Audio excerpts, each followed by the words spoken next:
హైదరాబాద్లో real estate down అవుతోంది. కొనుగోలు చేసేటటువంటి ఫ్లాట్లు తగ్గుతున్నాయి. ఎక్కువ అమౌంట్ ఉంటుంది కానీ రిజిస్ట్రేషన్ల సంఖ్య తగ్గింది. ఎందుకనంటే అమౌంట్ ఎక్కువ ఎందుకు ఉంది అంటే లగ్జరీ హౌసెస్ కొన్నారు, అదే సందర్భంలో మిగతా హౌసెస్ కొనుగోళ్లు తగ్గిపోయినాయి అన్నటువంటిది రిజిస్ట్రేషన్ల లెక్క చెప్పడమే కాదు, ఇప్పుడు తాజాగా గత ఏడాదితో పోలిస్తే హైదరాబాద్లో 25% ఇళ్ల విక్రయాలు తగ్గినాయి అన్నటువంటి విషయాన్ని ప్రాప్ ఈక్విటీ సంస్థ అధికారికంగా ప్రకటించింది. 2023లో 5,14,820 ఇళ్ళు అమ్మితే 2024లో 4,70,899 ఇళ్ళు మాత్రమే అమ్మబడ్డాయి అన్నటువంటిది.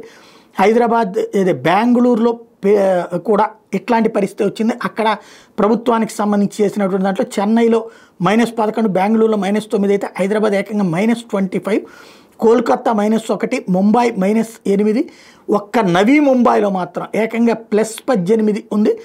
పూణే థానేల్లో కూడా మైనస్సే ఉంది. మళ్ళీ ఢిల్లీ, కొత్త ఢిల్లీకి సంబంధించినటువంటి దాంట్లో +3 ఉన్నటువంటి పరిస్థితి.